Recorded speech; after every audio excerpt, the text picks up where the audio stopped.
A fase da internacionalização ela é dividida em três partes. No primeiro é no governo de Juscelino Kubitschek, que é entre 1956 até 1960. Depois nós abordaremos a ditadura militar e depois após os anos 90. Vamos ver então as características do governo de Juscelino Kubitschek. O governo JK, que assume em 56, ele é um governo que vai buscar ser bem diferente dos demais anteriores, inclusive do Getúlio Vargas, que comandará o Brasil por uma boa parte. A ideia do JK é ter um crescimento imediato, ou seja, rápido. E para isso ele vai propor o seu lema de 50 anos de crescimento em apenas 5 anos de governo. Conforme nós vemos nessa imagem, que é representado Juscelino Kubitschek carregando um monte de caixas, né? E a gente consegue ver vários termos como educação, energia, transporte, indústria. E aí nós temos o chamado plano de metas, né? E reparem que aqui vem um dinheiro mandado por esse avião, que é os Estados Unidos. Essa forma de crescimento imediatista, que o Brasil não tinha condições de investir, ele abriu então um rompimento com o nacionalismo de Vargas, em que ele buscava evitar o máximo acesso a países estrangeiros. Era muito mais um nacionalismo interno. E Juscelino Kubitschek ele vai buscar desenvolver a economia brasileira através desses desenvolvimento de empréstimos. Também vai buscar injetar no Brasil a participação das transnacionais, ou seja, empresas estrangeiras instaladas em outros países. Como, por exemplo, nós temos muitos casos de empresas americanas. Elas são de origem de capital norte-americano que estão instaladas em outros países, como, por exemplo, a Nike, por exemplo, Coca-Cola, McDonald's e assim por diante. E a ideia nessa época, que estava em pleno auge da Guerra Fria, nos anos 50, ele vai então permitir essa parceria maior com os Estados Unidos.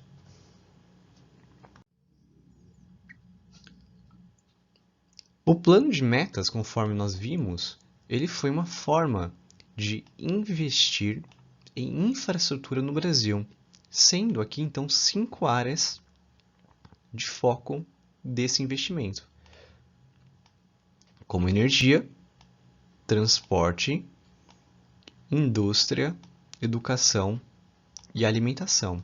Então são essas 5 áreas em que os investimentos que o JK vai desenvolver. E nosso tema principal é a indústria.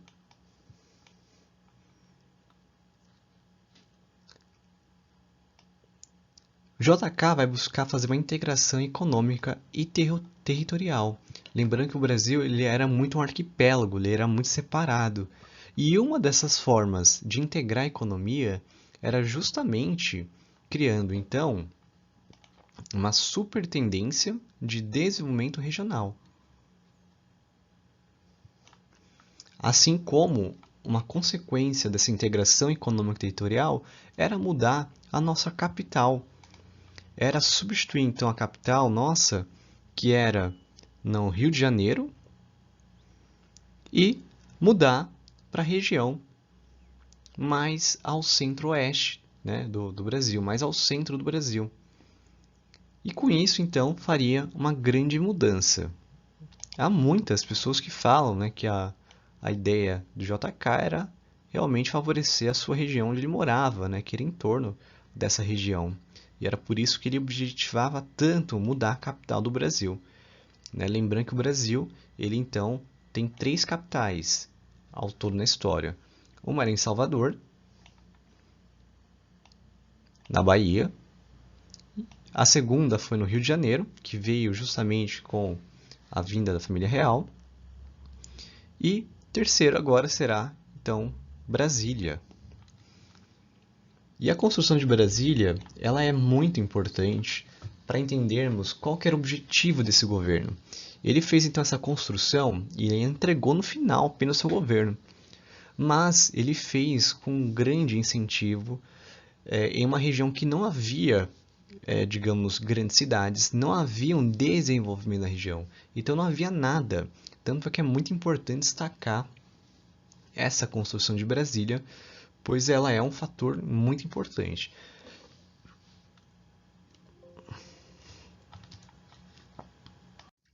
E aqui nós temos uma imagem, né, animada mostrando então passos da construção em que não eram feitos nada. Será a parte mais moderna que existe do Brasil. Ela será um exemplo de construção e também será em formato, né, de um avião, a construção de Brasília. Nessa imagem fica mais fácil ver então qual seria essa aproximação que nós falamos de um desenho, né, um planejamento de uma organização feita de um formato de avião. Afinal, o avião também é um símbolo de modernidade, né? Então nós vemos aqui como se parece realmente com um avião, né? As asas e aqui o corpo do avião. E muito importante também explicar que no governo JK, o tripé econômico, ou seja, a base econômica brasileira, que se deu em 3 pontos, ele buscava então ter o capital estatal, ou seja, o capital feito pelo Estado, pelo governo, em que daria as condições para bens de produção, né, que seriam então aquelas intermediárias de capital, seria esse ponto vermelho que nós fizemos círculo. O segundo seria o capital nacional privado, em que eles usariam então nas empresas privadas brasileiras para bens de consumo não duráveis, enquanto o capital privado internacional, fechando esse tripé econômico, ele tinha então o investimento em bens de consumos duráveis. Repare então que existe 3 tipos, né, de base para investimento financeiro no Brasil. O primeiro é o estatal, é do governo, é aquele que ele vai participar, ou seja, ele vai dar uma continuidade à forma de governo do Getúlio Vargas, né, que é um desenvolvimentismo, mas ele vai abrir principalmente como um diferencial o investimento do capital privado internacional, que vai ser o mais importante, afinal ele está contribuindo com os bens de consumos duráveis, né? Então são equipamentos eletrônicos que são muito mais caros, enquanto o capital privado nacional ele investe em algo como os alimentos, por exemplo, né? Que aí se a gente colocar na balança o que é mais, digamos, lucrativo, o que é mais necessário capital de investimento, a gente vê que é o capital privado internacional. O nosso capital privado nacional ele é bem inferior no sentido de investimento. E essa é a base do Brasil, que ela se estenderá além do governo JK. E além desse processo do plano de metas da construção de Brasília, também temos o modelo rodoviarista. A construção de rodovias é um dos pontos principais do governo JK. Isso é impulsionado justamente por conta da influência americana no Brasil. Essa influência americana do American Way of Life, que eles tinham então muitos automóveis no país e era símbolo então de modernidade, ela vai ser colocada no Brasil.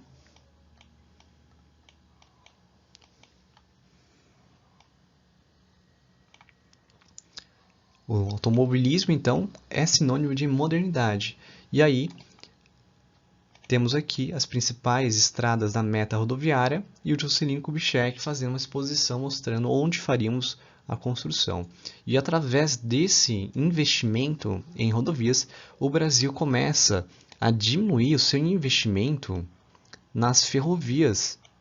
As ferrovias brasileiras que foram construídas desde aí da produção da cafeicultura para escoamento, elas vão começar então a estagnar. E é por isso que nós tivemos, né, no ano retrasado, uma greve dos caminhoneiros que teve um grande impacto no Brasil, porque a gente tem então um predomínio do transporte de mercadorias e transporte de pessoas através de rodovias. E para construir rodovias é preciso também ter carros.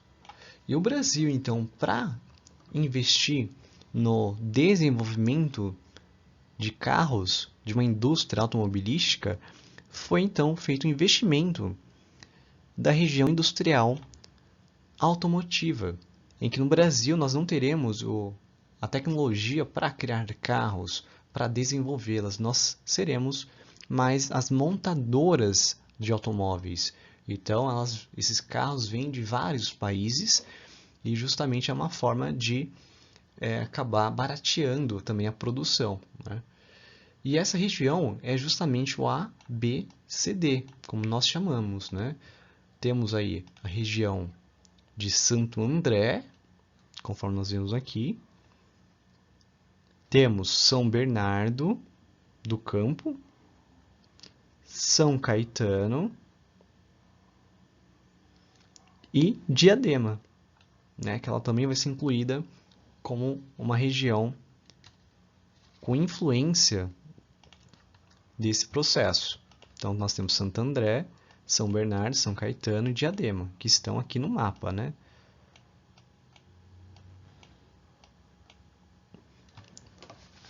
E é uma região colada na metrópole de São Paulo. Então, ela vai propiciar muito investimento e vai ter, então, escoamento para São Paulo e demais regiões do Brasil. Além da produção industrial automobilística, também temos a metalurgia, que é a transformação do metal. E também temos a indústria química, utilizadas também para indústrias farmacêuticas, petroquímica e assim por diante. Ou seja, será um local de grande produção industrial. E isso se deu através do investimento do Juscelino Kubitschek.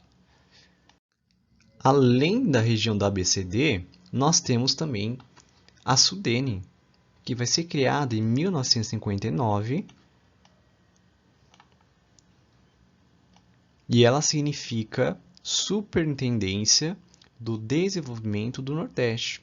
Ela é criada para tentar suprir um grande problema que existe na região Nordeste, chamada seca. E aí uma das ideias desse projeto era que para quebrar a grande seca que existe na região do Nordeste brasileiro, mais precisamente, gente, no semiárido brasileiro,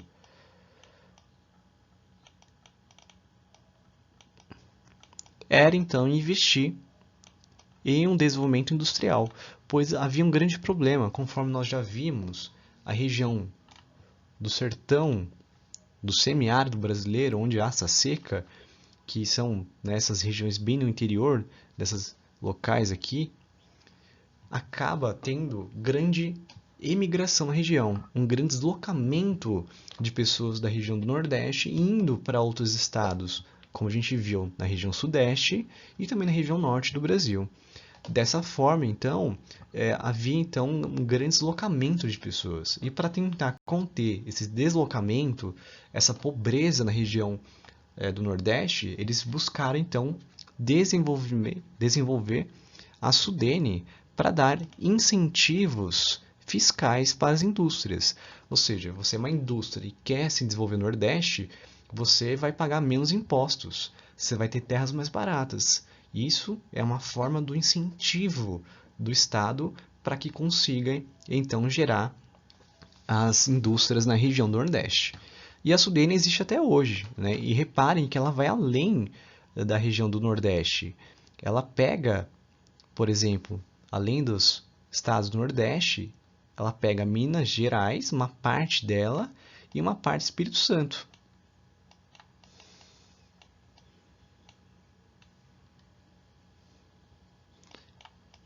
E aqui é Espírito Santo, que são regiões bem próximas, né, à região Nordeste e tem muita proximidade então.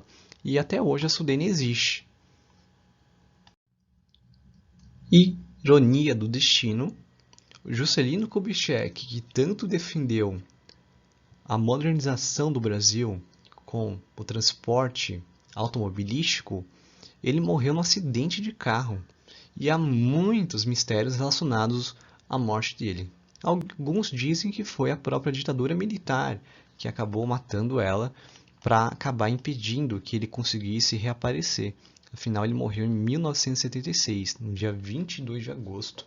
Mas, enfim, é só apenas para mostrar dos problemas relacionados aí ao Juscelino Kubitschek, né? A morte dele relacionada aos carros.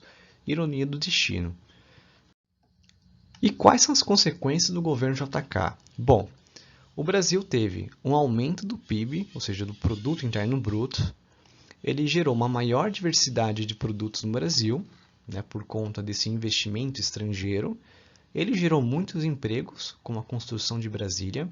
E lembrando que muita gente que trabalhou em Brasília se fixou na região. Ela preferiu ficar na região e ficou na chamada cidade satélite, a cidade em volta de Brasília, que não tem o mesmo IDH e não tem o mesmo desenvolvimento. Afinal, Brasília, né, onde tem nossos queridos políticos, ela é muito caro o custo de vida. Isso não é comum, então, para a população pobre que fica nessas regiões periféricas de Brasília. Continuando aqui, com as consequências, o Brasil gerou uma maior dependência tecnológica, pois o Brasil não tinha uma tecnologia e estava necessitando ela, que isso o Brasil vai ter até hoje. O Brasil, aí isso é um grave problema, ele teve um aumento da dívida externa pública. Por quê? Por que ele gerou esse aumento da dívida externa pública? Por conta de empréstimos que ele vai realizar para conseguir, então, esses investimentos, que principalmente partiram dos Estados Unidos. E outra consequência no Brasil é em relação à maior concentração de renda. Afinal, a desigualdade no Brasil vai se acentuar nesse período. E agora nós vamos para o governo da ditadura militar no Brasil. A ditadura militar no Brasil, que se iniciou em 1964 e teve o término em 1984, ela teve a manutenção do tripé econômico do Juscelino Kubitschek. E ela também buscou um investimento em infraestrutura, como transporte e usinas hidrelétricas. Afinal, qual que era o propósito das usinas hidrelétricas? Dar energia. Sem energia, você não tem indústria, não tem comércio, você não tem nada. Então, a energia era muito importante para o país. E é isso que o Brasil não tinha. E lembrando que o crescimento também urbano, que vai se dar em 1970 com o nosso auge, com o êxodo rural, ele será muito mais intenso. Então, a demanda por energia será grande. E uma coisa um pouquinho diferente, a ditadura militar, ela vai ter um protecionismo econômico interno. Ou seja, ele vai proteger o comércio interno. Não quer dizer que a ditadura militar ela não estará aberta, por exemplo, a investimentos estrangeiros. Mas quer dizer que ela vai tentar se proteger. E como que eles faziam isso? Simples. Eles aumentavam os impostos de mercadorias e tecnologias estrangeiras. E por que eles tinham que fazer isso? Porque senão as pessoas iam preferir comprar dos produtos estrangeiros. Afinal, o Brasil ele tinha uma defasagem tecnológica, ou seja, nossa tecnologia era inferior. Importante também lembrar que a ditadura militar em 68 vai ter o AI-5, né, o Ato Institucional número 5, que aumentará a repressão no Brasil, conforme nós estamos vendo essa pessoa aqui nessa imagem histórica, né? Bom, de forma bem sintética, quem quiser lembrar um pouco da história da ditadura militar, nós temos esse infográfico mostrando então quem é que entra, quais informações importantes, né, que Castelo Branco, Costa Silva, o Médici, Jason e Figueiredo, né, que será um dos últimos. E aqui só para a gente lembrar, né, a partir de 69, perdão, nós tivemos então no governo de Médici, que são os governos mais repressivos do Brasil, nós teremos um momento muito importante chamado de milagre econômico brasileiro. Esse milagre econômico brasileiro, como não coloca, pois não sabia-se do nada o Brasil começa a ter um enorme crescimento. E esse crescimento econômico ele veio por conta de empréstimos do exterior. E lembrando que o JK já fazia isso. E a ditadura militar ela vai ter ainda uma maior quantidade de empréstimos para aumentar o desenvolvimento da infraestrutura do Brasil. Então isso vai gerar consequências negativas para o país. Mas esse milagre econômico gerou um forte crescimento econômico. O Brasil teve um PIB muito alto nesses momentos. Sobre o milagre econômico eu vou retomar em outro momento. Tá? E aí nós vamos seguir com quais eram as formas de desenvolvimento da ditadura militar, principalmente relacionado à área industrial. Com a ditadura militar é criado o PIN, o Programa de Integração Nacional, PIN. Esse programa era uma forma então de desenvolver setores da economia brasileira, como o nome diz, para integrar a economia brasileira, para gerar então um desenvolvimento que conversasse um com o outro, não que ficasse um arquipélago econômico. Então o Brasil teve como primeira forma a Transamazônica, né, que como o nome diz, ele é uma construção de uma rodovia cortando a Amazônia. Muitos criticam que ela ligava nada ao nada, pois não havia grandes cidades que havia na região. E aqui nós temos um infográfico mostrando então quando começa a ser construído, a criação do plano, com o slogan Terra sem homens para homens sem terras. Então era uma forma também de levar um desenvolvimento. E aqui nós temos os motivos que fez a criação da Transamazônica. Primeiro, a preocupação geopolítica com os vazios territoriais demográficos. Por isso, a ideia que nós temos aqui. Terra sem homens para homens sem terras. O segundo motivo é o excesso de população pobre no Nordeste. Lembrando que mesmo com a Sudene, criada pelo JK, ela não vai resolver os problemas do Nordeste, pois os problemas do Nordeste eles são mais envolvidos com a desigualdade social. E esses programas são só para tentar minimizar os efeitos.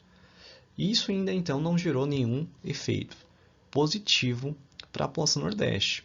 E é por isso que aqui o excesso de população pobre no Nordeste será um dos problemas. E uma forma para retirar essa população era então fazendo com que elas ocupassem a região da Amazônia. Também tentaram, como forma de quebrar essa pobreza, aumentar a área de irrigação no Nordeste, ou seja, do projeto de irrigação, de construção de sistemas de irrigação pelo Estado, pelo governo. E isso aqui, da Transamazônica, era uma forma de colonização regional. Era de levar, então, a população a morar na região. Era meio que dizer, morem aí porque outro lugar não dá. Quem sabe sua vida melhora. Isso, então, era uma forma de tentar ajudar a região. E em 72 é inaugurado, então, o primeiro trecho, que fica próximo ao rio Xingu, em Altamira, no Pará, que fica exatamente aqui, ó. E aí, uma outra forma de desenvolvimento foi a criação de 72 a 74. Lembrar que o milagre econômico brasileiro ele acabou em 1973, que justamente deu um período de crise do petróleo em 73. Mas enfim, o que foi o Plano Nacional de Desenvolvimento? Esse Plano Nacional de Desenvolvimento ele foi em busca de melhorias nos indicadores sociais e econômicos do Brasil, cujos indicadores, até o momento, eram de extrema desigualdade social, que ela vai se acentuar no governo JK e durante o governo então da ditadura ela será uma preocupação. E aí terá uma forma também de fortalecer investimentos de empresários, né? Aí tanto nacional, mas principalmente os estrangeiros, através de subsídios fiscais, né, e infraestrutura. Então, quem acabasse, digamos, ajudando a desenvolver através de barateamento de impostos para conseguir mais empresários investindo em setores da economia, seria bom. Ou, caso ele não quisesse investir, ele era beneficiado, né, através da infraestrutura que estava sendo construída no Brasil, com a construção da hidrelétrica, por exemplo, entre outros.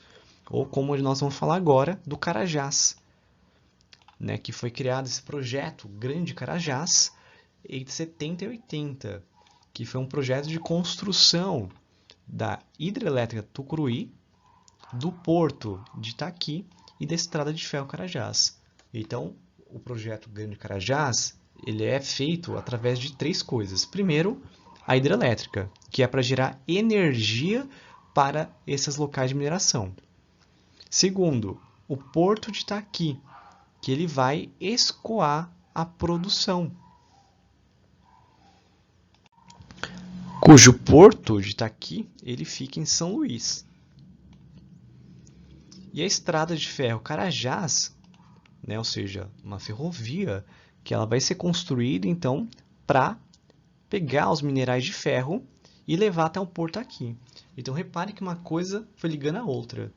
A energia, o porto e a estrada, né? Tudo para gerar então infraestrutura para o Brasil. E até hoje esse projeto Grande Carajás ele tem grandes consequências positivas para a economia brasileira. Mas daí quando a gente discute questões sociais e ambientais, elas geram, né, várias críticas. Outro projeto muito importante de citar é a Zona Franca de Manaus, que não necessariamente foi criado exatamente pela ditadura militar, mas foi criado por deputados, vereadores que eram da região e queriam então esse desenvolvimento da Zona Franca de Manaus. O que é a Zona Franca de Manaus? A ideia é desenvolver um polo industrial. Essa região de Manaus, que fica então na Amazônia, ela é uma região que não é industrializada. Não havia então mão de obra, não havia pessoas na região que tinham condições, não tinham infraestrutura.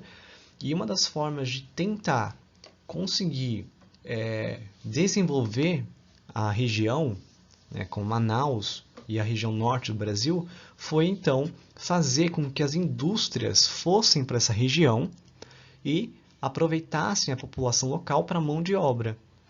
E aí, nome de Zona Franca, como é aqui, ela é uma forma de gerar incentivo.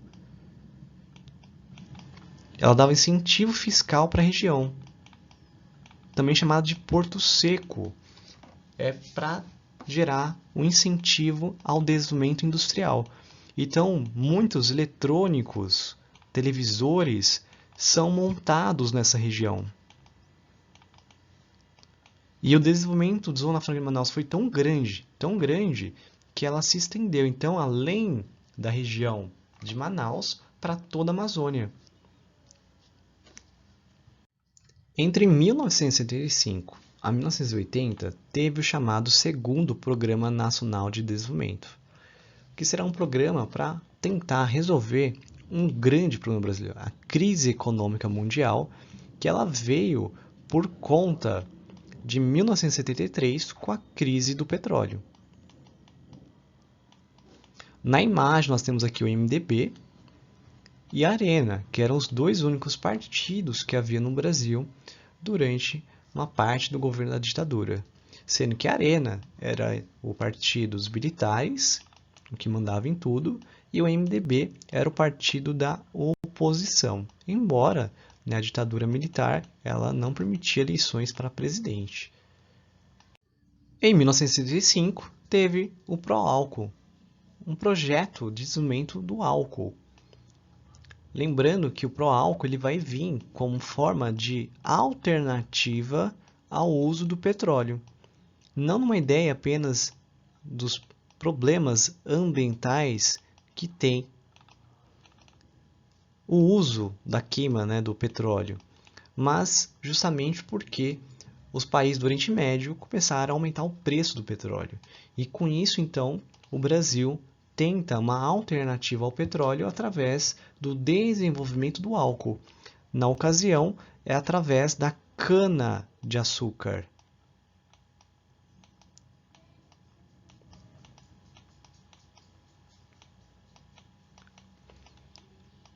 Sendo que o álcool ele pode ser feito através do milho, beterraba e entre outros.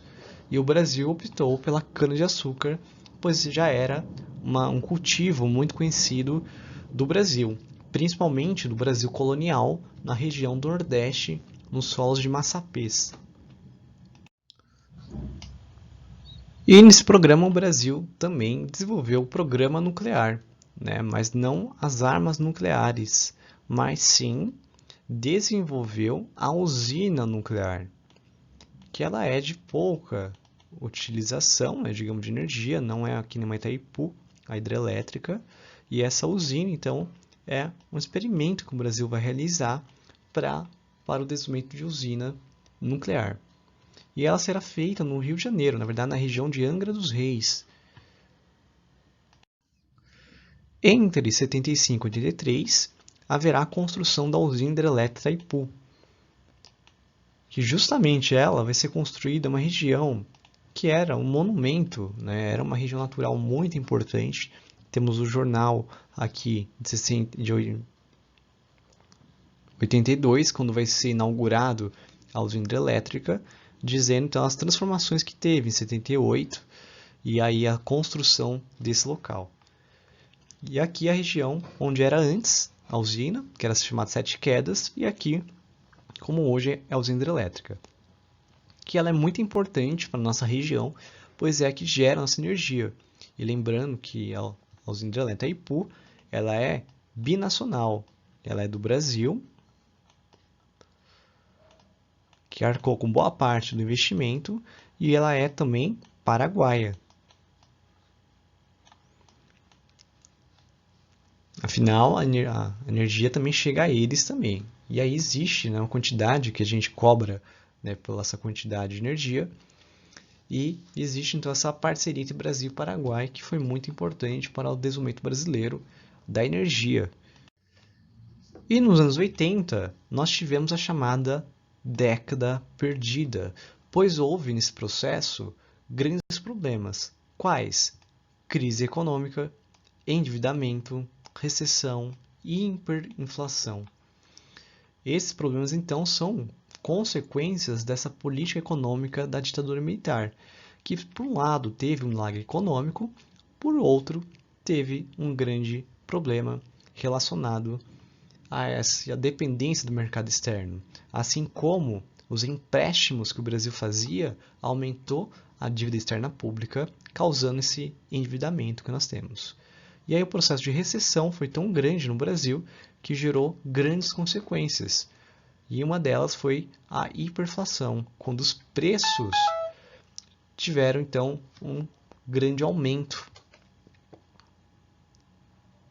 E aqui na imagem nós temos dados mostrando então esse crescimento, né? O verde seria a evolução do PIB. Repare então que em 64 nosso PIB era 3,4 e olha que nos anos 70, antes dos anos 70 nós chegamos a 9,8.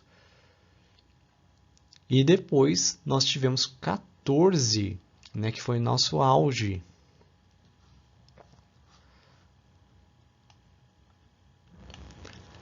E depois disso, teve então o choque né, que é o chamada crise do petróleo, e aí então a dívida externa e a inflação saem do controle, porque o Brasil, para tentar evitar uma crise, ele pediu mais dinheiro emprestado, e nisso então gerou um maior problema, né? E a inflação tem a ver também com o desenvolvimento do PIB. E reparem como a inflação ela aumentou cada vez mais.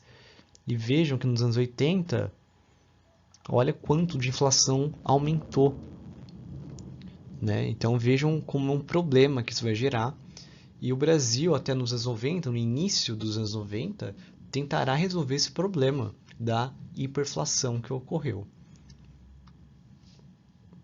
E se vocês olharem aqui embaixo, fala sobre a desigualdade de renda, o índice de Gini, que nós já comentamos, que é um índice parecido com o IDH. Ele é medido de 0 a 1, só que aqui o índice de Gini, quanto mais próximo a 1, é pior, pois o índice de Gini quer dizer desigualdade de renda.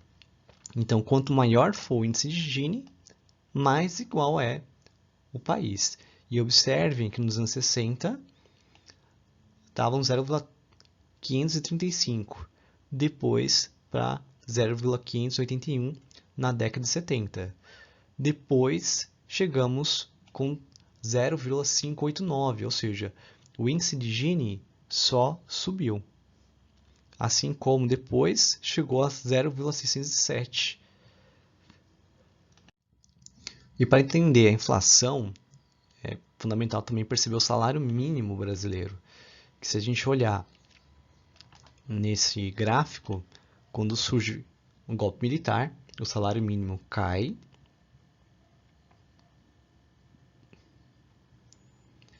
Depois ele sobe.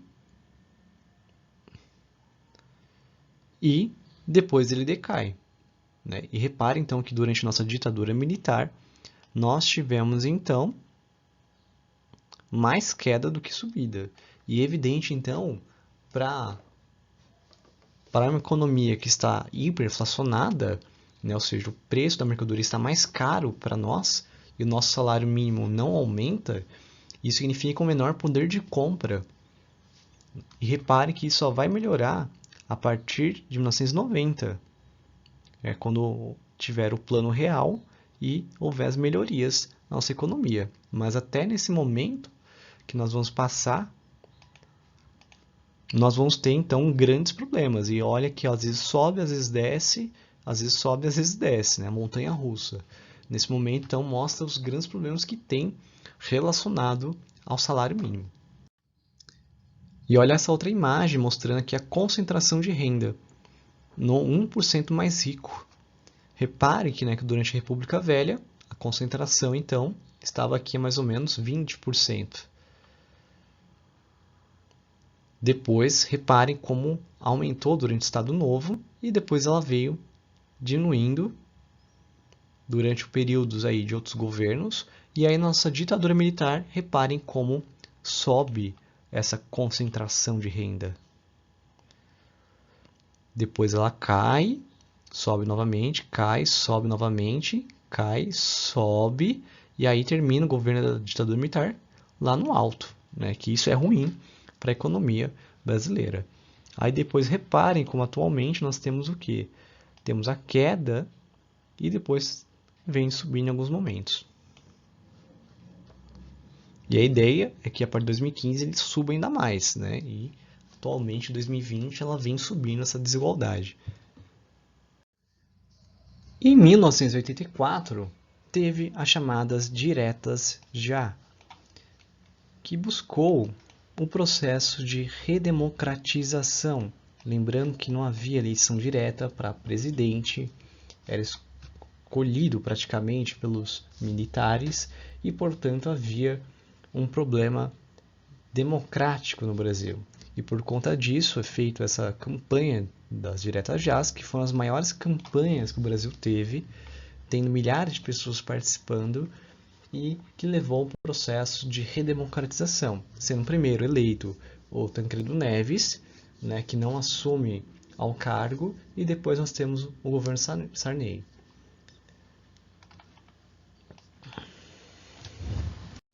Encerramos então a ditadura militar. E agora começaremos os anos 90, que nessa aula eu farei uma breve exposição sobre os anos 90, destacando as partes mais centrais, e eu terei que fazer um outro vídeo para explicar algumas questões atuais, para vocês entenderem sobre alguns governos, a partir dos anos 90 em diante, chegando até o governo do Temer. E para abordarmos sobre os anos 90, é importante destacar o cenário mundial.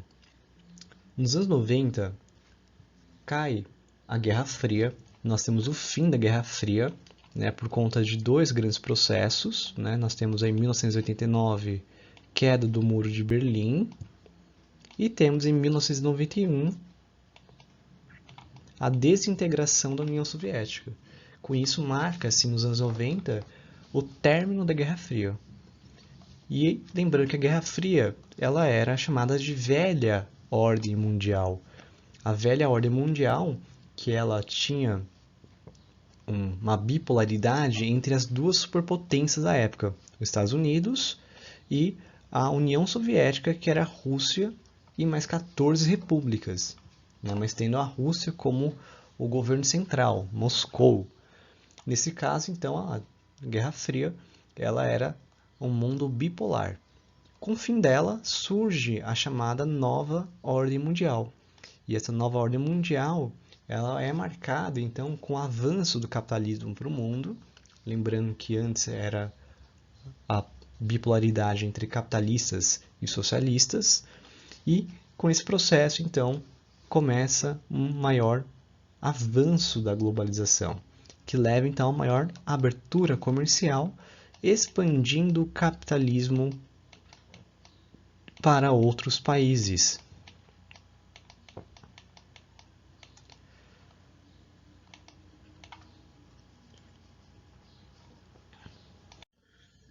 Bem como surge como doutrina econômica o neoliberalismo. Neo, da ideia de novo. Então, é uma nova roupagem das ideias liberais, sendo diferente daquelas ideias do liberalismo clássico, influenciadas pelo Iluminismo, John Locke, Adam Smith, em que o Estado ele não deve intervir na economia.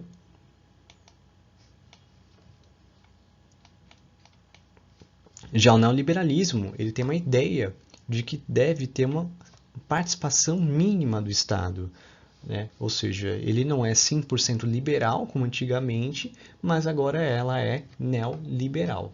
E aí nós temos uma ideia de que a influência, a expansão das ideias neoliberais são feitas através da Conferência de Washington. Essa Conferência de Washington ela vai então permitir a expansão das ideias neoliberais através de uma elaboração de documento com regras do processo de economia mundial. E reparem que ela traz o nome de Washington, pois é a capital norte-americana. O neoliberalismo já tinha sido criado desde os anos 70 no Chile e nos anos 80 nos governos americanos de Ronald Reagan e da Margaret Thatcher, do Reino Unido. E aí, com o sucesso da economia desses países, foi então influenciado para o mundo inteiro a partir de 1989. E principalmente por esses dois organismos, FMI, Fundo Monetário Internacional, que empresta dinheiro e cobra juros, e o Banco Mundial, que é uma forma de desenvolvimento econômico, principalmente para quebrar a pobreza extrema. Esses dois órgãos que são ligados à ONU, elas vão exportar também as ideias do neoliberalismo. E aqui na imagem, um meme, lembrando a história da Betina, em que ela seria então a Betina, né? Os Estados Unidos seria a Betina, em que ela faria propaganda então das ideias neoliberais, que seria então o consenso de Washington. Ela dizendo então e exportando as ideias neoliberais através do FMI, do Banco Mundial e as regras que veio com o Consenso de Washington. E aí nós temos como características, né, do neoliberalismo a redução do Estado, tanto na participação, né, na economia como nos gastos, aumento das privatizações, sendo contra então as políticas nacionalistas de Getúlio Vargas, entre outros, menos regras e leis na economia, né, como a desregulamentação financeira, estimula também a abertura comercial, então isso vai expandir o capitalismo e vai permitir então maior entrada de produtos estrangeiros no Brasil. O livre comércio como base, sem regulações do Estado, e incentivando também as terceirizações.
Nós vimos justamente, é bem interessante para nós percebermos então como os países se desenvolveram de uma forma bem intensa. O Brasil ocupando posições importantes no PIB mundial e tendo destaque dos Estados Unidos como potência isolada e a China que teve um grande desenvolvimento. O que nós podemos falar da economia brasileira? Nós podemos entender o quê? Primeiro, o Brasil, a sua indústria brasileira, ela é bem fraca. Existe a prevalência da economia agroexportadora, baseada nas commodities e no agronegócio, tais como nós vemos referenciado aqui as nossas maiores exportações: minério de ferro, petróleo em bruto, soja, açúcar e carnes, que correspondem a 43% da exportação. Já a nossa indústria, ela é uma indústria de transformação. E isso acaba, então, fazendo o Brasil ter um processo muito forte ainda de dependência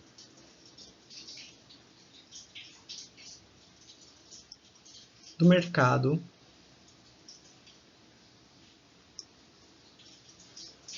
externo.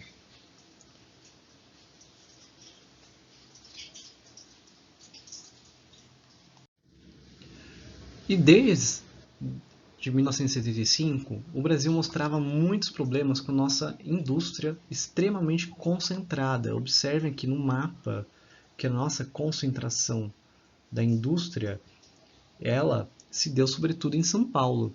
E começa então um processo de desconcentração industrial.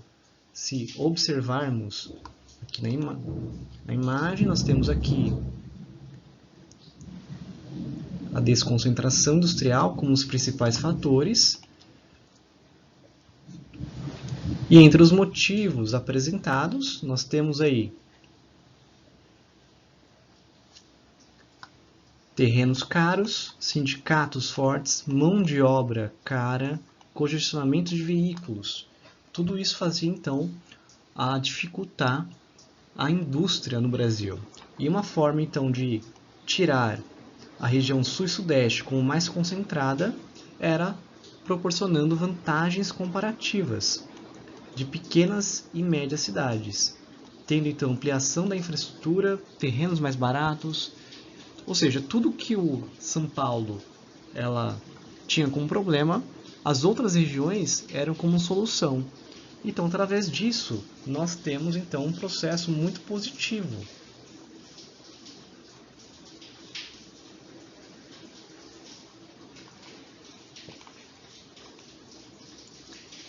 E no final do nosso governo, nós tivemos chamadas guerras fiscais. A guerra fiscal ela é causada justamente por conta da disputa em que vai ter cada região brasileira. Isso é por conta da Constituição de 1988,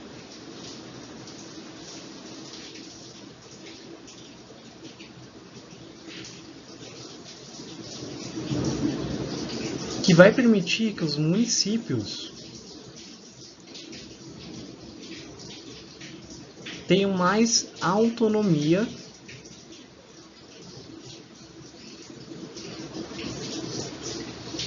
para criar subsídios fiscais. Dessa forma, então, surgem as chamadas guerras fiscais, porque os municípios disputam para ver quem tem menos impostos, ou seja, para ver quem consegue atrair mais empresas. E dessa forma, então, começa a atração para as regiões fora da região de São Paulo, tendo as novas áreas industriais, conforme nós vemos nas setinhas, inclusive tendo no interior de São Paulo, e também na região Nordeste e na região da Zona Franca de Manaus. Em 1991, nós tivemos a criação do Mercosul, que ela vai incentivar as nossas indústrias. Afinal, o Mercosul é uma forma de tentar aproximar os mercados dos países do Cone Sul, né, como no caso o Brasil, Paraguai, Uruguai e Argentina. Né? Tendo também a Venezuela uma certa época, mas ela sendo suspensa depois. Né? E aí nós acabamos incluindo outros países. E essa forma da criação Mercosul incentivou então os mercados regionais. E o Brasil é favorecido com o Mercosul, pois ele acaba tendo muita influência com a Argentina, né? Com, por exemplo, as indústrias automobilísticas são muito importantes.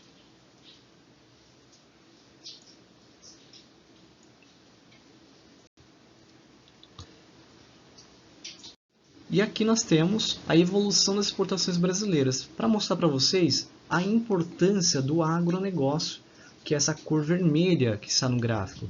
Reparem a responsabilidade que tem o agronegócio no Brasil.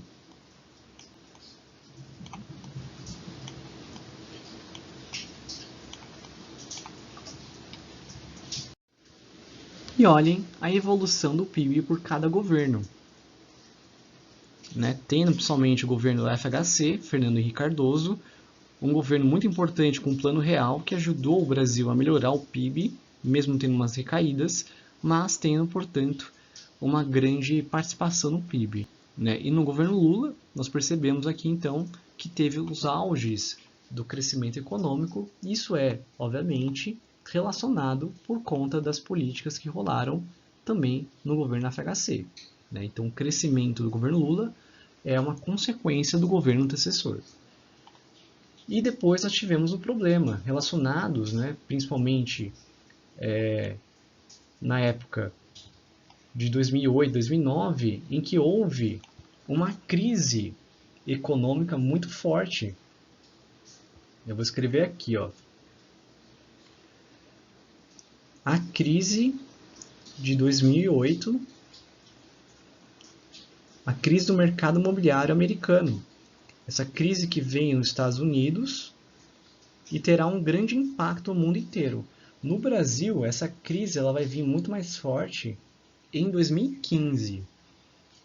Né? Mas reparamos já que desde 2008 e 2009 já tem os impactos da crise.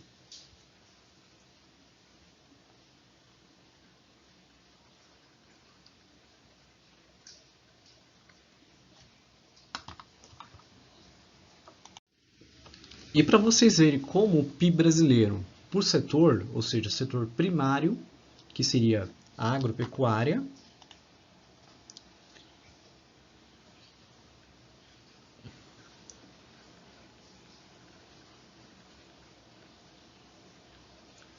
a indústria, que é o setor secundário,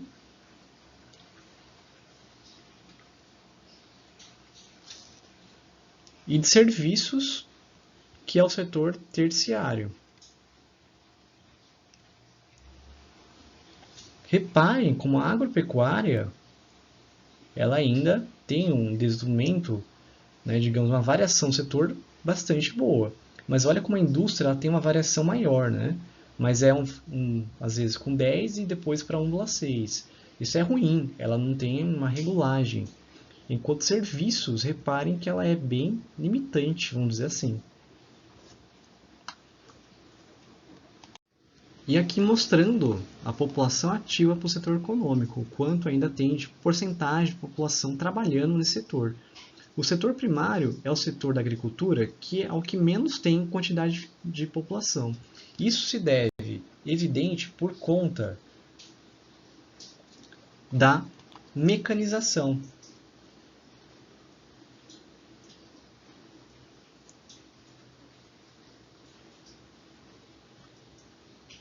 Da mecanização. Enquanto no secundário, reparem que ela tem 22% aí mais ou menos. Ela veio crescendo, né, vamos dizer assim. Em um momento cresceu mais e depois ela decaiu aqui nos anos 80. E o nosso setor terciário é o que é o grande correspondente, que ela vem justamente aumentando constantemente. Já o primário é queda, o secundário ele tem um momento de crescimento e depois de queda, e o terciário é o que mais teve um aumento. E nessa aula, então, encerramos a fase da internacionalização da indústria brasileira e também encerramos o assunto relacionado à atual conjuntura industrial brasileira. Lembrando que eu farei um vídeo ainda extra relacionado aos governos atuais, destacando o que teve no governo Fernando Henrique Cardoso, o que teve no governo Lula, o que teve no governo Dilma e no governo Temer também. E eu peço que vocês façam o exercício da aula para que vocês fixem melhor o conteúdo.